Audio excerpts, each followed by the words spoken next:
After the MLK assassination, 1968, Why Oakland Was Not for Burning. This is a reading that can be found at progressivechristianity.org under the last name of O'Sullivan. Major rioting broke out in many American cities after the April 4th, 1968 assassination of Martin Luther King. There was significant rioting in 100 cities, with the most taking place in Baltimore, Washington, D.C., Chicago, and Kansas City. Property damage and loss of life were rampant, and much of the land was engulfed in fear and grief. But Oakland, with a large African American population, long in conflict with local police, had no significant rioting.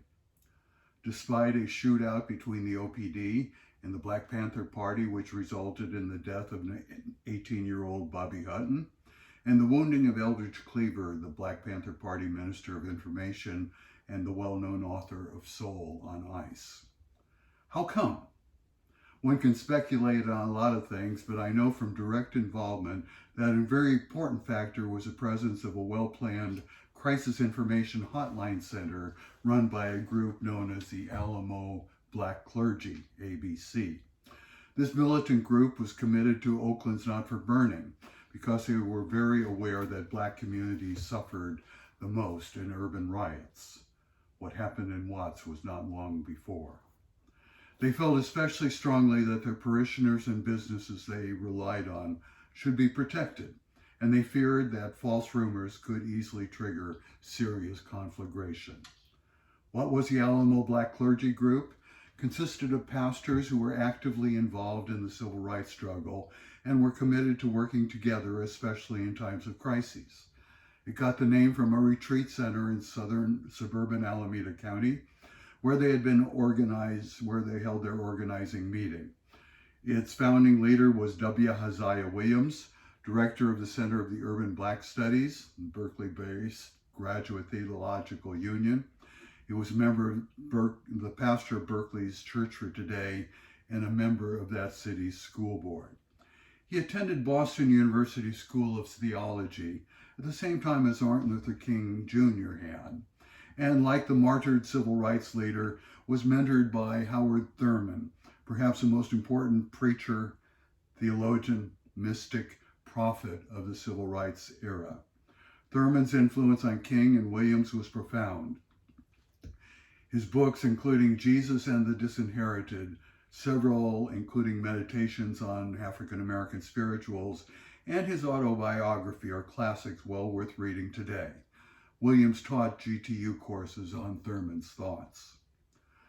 Other ABC leaders included J. Alfred Smith Sr., Will Hertzfeld, Frank Pinkard, Hector Lopez, and H. Eugene Farlow. Most of these had prominent pastorates in Oakland for years. Part of the group's early decisions was to create a plan for a crisis hotline for any emergency that might happen. They made arrangements to use the facilities and the multiple phone lines of a nonprofit located on Berkeley's Holy Hill, where many denominational seminaries affiliated with the GTU were located.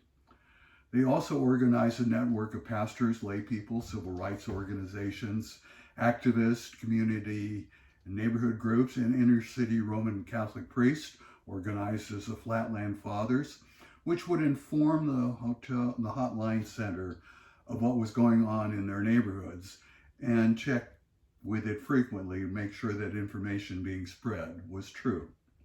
After King's death, the plan was activated, with round-the-clock coverage of the phones by ABC members and their recruits. Beyond the network mentioned above, the center had regular phone contact with media, civil rights groups, Berkeley-based, largely white student radical groups, and, I believe, police, hospital, and the Black Panther Party. As a white seminarian, I was part of this activity for a week or so, subsisting on brought-in food and sleeping bag on the couch slumber. I was asked to be there because of my involvement in the justice issues within Lutheranism with Will Hertzfeld, one of the group's leaders. Needless to say, the days were intense. Grief, of course, was strong, as well as anger. Most of the ABC members were close to King, and many flew to Atlanta for his funeral. We mourned for our nation and the local community and feared the destructive results of rioting. The first 2 days after the assassination were pretty calm locally, but the potential for serious mayhem became serious on April 6th when a white West Oakland confrontation happened between police and the Panthers. The BPP was started in Oakland when two Merritt Community College students, Huey Newton and Bobby Seale, decided that the OPD needed to be watched closely in view of their long history of police misconduct and brutality in the city. For years, major recruitment for the force concentrated on Southern military police products, who frequently had racist attitudes. A major activity was to show up during police traffic stops armed with copies of appropriate legal codes. In the late 60s, the party gained all sorts of notoriety, partially because of dramatic activities and actions frequently covered by the media. More quiet activities, such as a preschool breakfast programs for children, did much to foster community support. Somewhat flamboyant black leather and beret uniforms added to their mystique and popularity. Newton, Seale, and Cleaver were often covered sensationally by local and national media and were viewed as heroes by many community activists.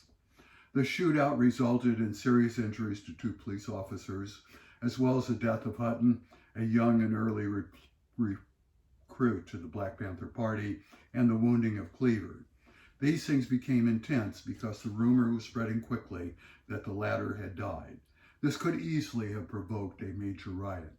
I'm not sure how the crisis center learned that this was not true, but it became very clear that this fake news needed to be squelched because of his fame and notoriety. People at the center were soon phoning all their contacts to deny the rumor, but one problem was clear. No one could reach by phone some of the Berkeley radical groups, which had very different attitudes about rioting. They hoped riots would happen big time, perhaps as the start of a revolution, romantically, if naively, hoped for. Of course, if such happened in Oakland, it could affect most seriously its Black community. This was the context of what was to be one of the strangest nights in my life.